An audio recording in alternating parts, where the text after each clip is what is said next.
Subscribe कीजिए हमारे channel freaky काल को और बेल आइकन को दबाइए लेटेस्ट अपडेट्स पाने के लिए।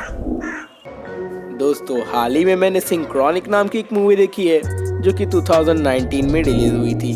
ये एक साइंस फिक्शन थ्रिलर मूवी है और इसे दो लोगों ने मिलकर डायरेक्ट किया है जिनके नाम जस्टिस बेंसन और एरॉन मूरहेड है। अगर बात इसकी रेटिंग्स की जाए तो IMDb पे इसे मिले 6.2 stars out of 10 stars, रॉटन tomatoes पे इट इज 81% फ्रेश और उसका मेटाक्रिटिक स्कोर है 66 आउट ऑफ 100। यूँ तो ये मूवी काफ़ी सिंपल है बट ये अपने ज़बरदस्त रिप्रेजेंटेशन, एक्यूरेट एक्टिंग और अच्छी एंडिंग और साथ ही साथ अच्छी स्टोरी टेलिंग के लिए काफ़ी प्रेस की गई है। अगर जो थोड़े बहुत फॉल्ट हैं भी, हम उन्हें एंड में डिस्कस करेंगे और मैं पूरी कोशिश करूंगा कि आप इसे अच्छे से एंजॉय करें। सो चलिए शुरू करते हैं।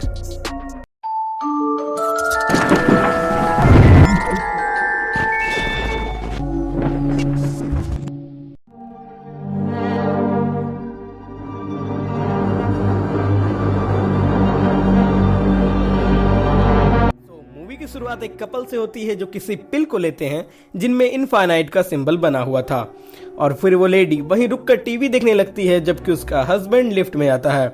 एवरीथिंग लुक्स नॉर्मल कि तभी उनके आसपास की चीजें डिस्टॉर्ट होने लगती है और वो लेडी किसी अनजाने से जंगल में मटेरियलाइज हो जाती है जहां उस पर अचानक से एक स्नेक अटैक कर देता है और उस बंदे की लिफ्ट गायब होकर रेगिस्तान में बदल जाती है जहां से वो गिर रहा था।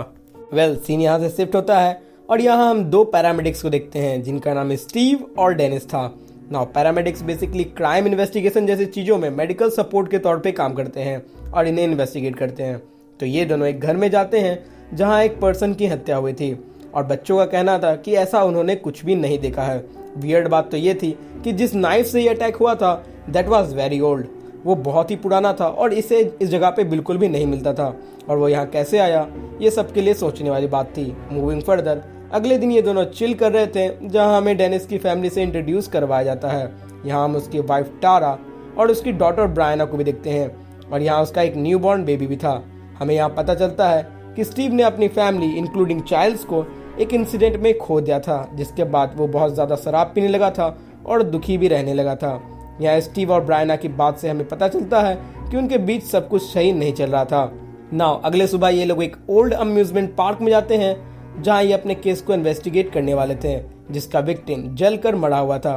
बट इन्वेस्टिगेशन में कुछ भी समझ नहीं आ रहा था कि आग आखिर लगी कैसे, क्योंकि आग के आसपास कोई भी निशान नहीं थे लेकिन विक्टिम जला हुआ था। और तो और विक्टिम के हाथ में एक ओल्ड डोर हैंडल भी था जो कि ऑब्वियसली काफ़ी पुराना लग रहा था, यानी काफ़ी ज़्यादा पुराना, और उसका भी यहाँ से कोई ताल्लुक नहीं था।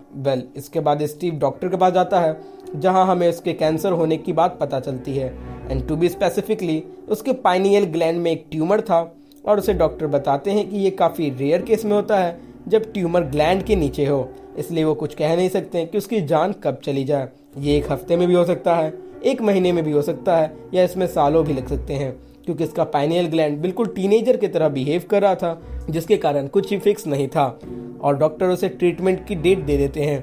बट दोनों ही बात जानते थे कि अब इस चीज़ का इलाज पॉसिबल नहीं है, फिलहाल के लिए तो नहीं।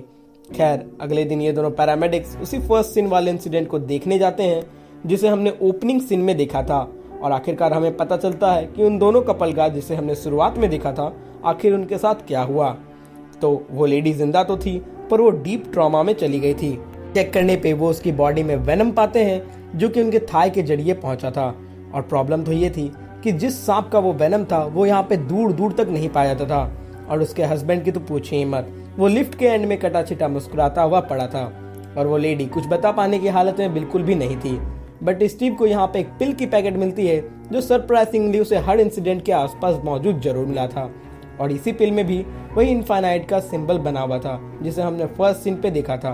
बट वो पिल्स तो मामूली सिर दर्द के लग रहे थे और इसीलिए कोई भी उस पर शक नहीं कर रहा था। यहाँ से वो एक पूल पार्टी के स्पॉट पे जाता है और वहाँ से ब्रायना के दोस्तों को मिलता है क्योंकि ब्रायना भी मिसिंग थी और उसका कहीं अता पता नहीं था और उसके दोस्त भी किसी पिल का जिक्र कर रहे थे जो उसने सर दर्द होने पे ली थी। इन सभी पे डेनिस और टारा के बीच हम झगड़े को भी देख पाते हैं क्योंकि हमें समझ में आता है कि इन दोनों के बीच भी कुछ भी सही नहीं चला था क्योंकि इन दोनों के बीच में अनबन तो थी ही और इस इंसिडेंट ने इसमें स्पार्क का काम किया था। And according to Tara, Dennis Briana को ढूंढने में इनफ एफर्ट्स नहीं लगा रहा था और वो एक अच्छा पिता नहीं बन पाया क्योंकि ब्रायना हमेशा उससे दूर रहती थी और उससे अपनी बातें शेयर नहीं करा करती थी। यहाँ से सीन स्टीव पर फोकस करता है जो किसी ड्रग स्टोर में जाकर उन्हीं सिंक्रोनिक नाम की पिल्स को खरीद लेता है और ड्रग स्टोर के मालिक को ब्लेम भी करता है कि वो लोग डेथ बेच रहे हैं, जो कि ऑब्वियसली उस ड्रग ओनर को समझ नहीं आता है। तभी यहाँ पे एक आदमी आ जाता है जो उन्हें इन सभी पिल्स के बदले ढेर सारे डॉलर्स देने की डील रखता है, बट ऑब्वियसली वो उसे मना कर देता है और यहाँ से चला जाता है। अब रात में डेनिस अजीब सी आवाज़ों को अपने घर में नोटिस करता है और चेक करने पे वो इसी ड्रग स्टोर वाले बंदे को पाता है।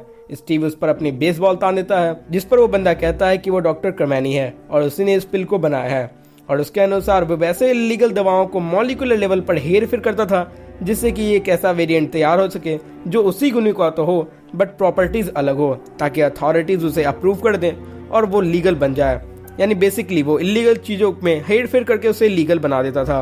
वो आगे बताता है कि उसने गलती से ऐसे ड्रग को बनाया जो अपेरेंटली उसके यूजर को टाइम ट्रेवल करने देता है।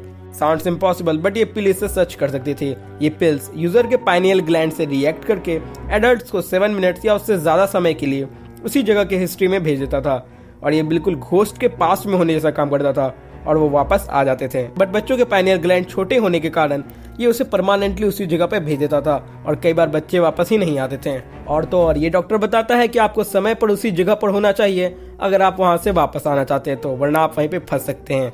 और वो बताता है कि उसने अपनी गलती को सुधारने के लिए हर एक जगह से उस टैबलेट के स्टॉक को खरीद कर उसे डिस्पोज कर रहा था और ये वाला स्टोर उसका लास्ट था, जिसपे स्टीव कहता है कि उसने सभी टैबलेट्स को डिस्पोज कर दिया है और कुछ भी नहीं बचा। जिसके बाद डॉक्टर चला जाता है एंड स्टीव रियलाइज करता है कि ब्रायना ने भी यही पिल खाए होंगे और वो उसी जगह पे ट्रैप्ड हो गई होगी क्योंकि ये ड्रग एक परफॉर्मेंस इनहैंसिंग ड्रग की तरह काम करता था और सरदर्द के ड्रग के भी तरह काम करता था और उसने हैंगओवर के बाद ये लिए होंगे। बट अब क्या किया जाए, तो स्टीव ये डिसाइड करता है कि ऐसे घुट घुट कर मरने का इंतजार करने से अच्छा है कि वो इसे ट्राई करेगा और देखेगा कि कैसे वो ब्रायना को वापस ला सकता है। इसके लिए वो सोफा पर बैठ जाता है और अपनी पहली पिल लेता है और इसको रिकॉर्ड भी करता है ताकि वो इसे अच्छे से एनालाइज कर पाए। एज अ रिजल्ट वो टेलीपोर्ट होकर एक मडी से इलाके में पहुंच जाता है जहां उस पर एक क्रोकोडाइल और एक हंटर अटैक कर देते हैं और वो उनसे खुद को बचाता है और इससे पहले कि वो हंटर उसे मार पाता टाइम कंप्लीट हो जाता है और वो बिल्कुल बाल बाल बच जाता है और वापस अपने घर में आ जाता है। जिसके बाद वो डर गया था, लेकिन थोड़ी देर सोचने के बाद वो अपनी सेकेंड पिल फर्श पर खड़े होकर लेता है और एक ऐसी जगह पहुंच जाता है जहां बहुत ठंड थी, दैट मीन्स आइस एज। और वो वापस आने पर उसकी हालत खराब थी, ऑब्वियसली ठंड के कारण। एक बार फिर ये देखने के लिए कि क्या वापस उसी जगह पर जाया जा सकता है, वो एग्जैक्टली उसी पॉइंट पे फिर से पिल लेता है, बट इस बार पूरे कपड़े और आग जलाने के सामान के साथ। और सरप्राइजिंगली वो उसी जगह पर वापस पहुंच जाता है जहां इस पर एक आइस एज का बंदा उस पर अटैक करता है, लेकिन आग की गर्मी देखकर रुक जाता है और वो बैठकर भी आग सेकने लगता है। टाइम फिर से खत्म हो जाता है और स्टीव अपने समय में वापस आ गया था, बट उसे अभी तक ये नहीं पता था कि क्या जिंदा चीजों को भी अपने साथ लाया जा सकता है। ये टेस्ट करने के लिए वो अपने डॉग को पकड़कर सोफा पर बैठ जाता है और अपना अगला पिल लेता है, जिससे वो 80s के जमाने में घर में पहुंच जाता है जिसका ओनर उसे देख लेता है और उसे चोर समझकर या डाकू समझकर उसे अटैक कर देता है। ये दोनों जैसे तैसे भागते हैं और स्टीव आखिरकार बाहर जाकर इंतजार करता है झाड़ियों में छिपकर, ताकि वो मौका पाकर वापस घर में उसी जगह पे पहुंच सके टाइम होने पर और वो वापस टेलीपोर्ट हो सके।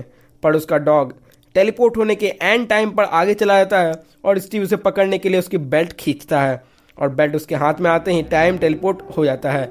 जिसके बाद वो अपने जगह पे वापस पहुंच जाता है, लेकिन वो रियलाइज करता है कि अब उसके पास सिर्फ उसके कुत्ते का पट्टा ही पड़ा था और वो डॉग अपने टाइम में वापस नहीं आ पाया।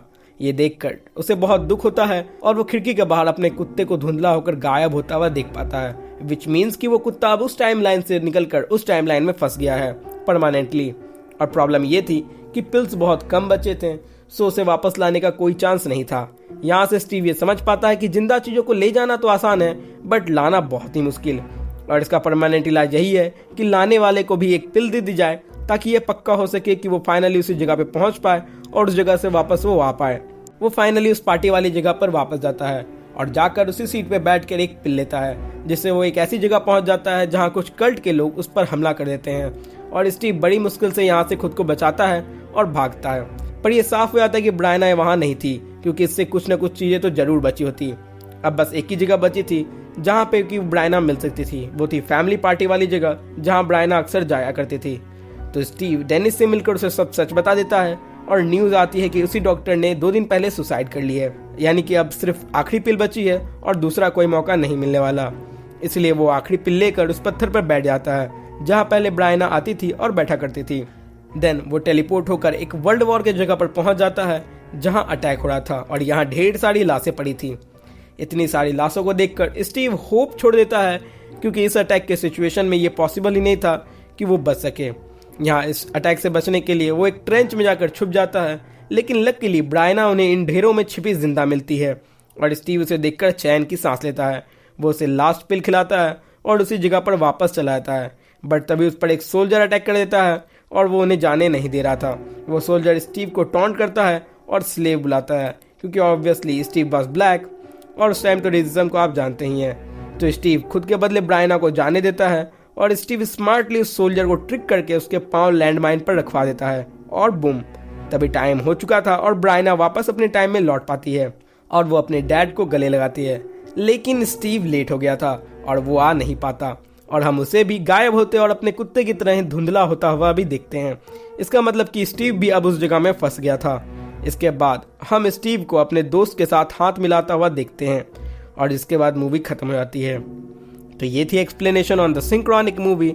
और चलिए कुछ सवालों को डिस्कस करते हैं। तो फर्स्ट ऑफ ऑल ये कि पिल कैसे काम करती थी। तो ये काफ़ी सिंपल था कि इसे लेने पर एडल्ट और टीनेजर में अलग अलग इफेक्ट देखने को मिलता था।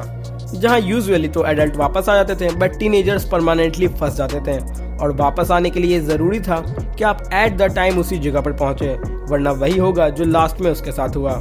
नाउ स्टीव के साथ जो हुआ, क्या उसे वापस लाया जा सकता था? तो मेरे ख्याल से हाँ, पर अब नहीं, क्योंकि जब तक डॉक्टर था वो पिल्स और बनाई जा सकती थी। पर अब डॉक्टर ने सुसाइड कर लिया है तो इसका कोई चांस नहीं है कि स्टीव वापस आ सके और वो वहाँ ट्रैप्ड हो गया है फॉरएवर के लिए जब तक वो जीता है। और अब उसे वापस लाने का कोई भी तरीका नहीं बचा और अब वो वहाँ हमेशा के लिए कैद हो गया है। अगर बात इसके कुछ फॉल्ट्स की करें तो इसकी मेन प्रॉब्लम यही है कि इसमें सिंक्रोनिक में कैरेक्टर डेवलपमेंट पे तो काफ़ी टाइम दिया गया है, बट इस पिल्स के बारे में हमें उतना नहीं बताया गया है जितना हमें बताना जाना चाहिए था। बट आप मूवी देखने पर इसकी कमाल की स्टोरी टेलिंग, डायरेक्शन, एक्टिंग और सस्पेंस बिल्डिंग को फील कर पाओगे।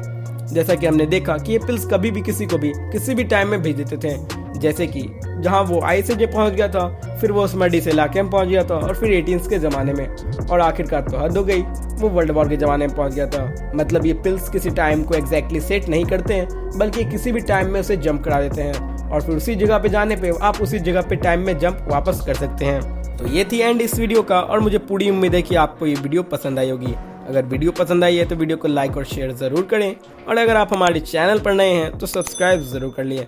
मिलेंगे किसी अगले वीडियो में, तब तक के लिए अलविदा।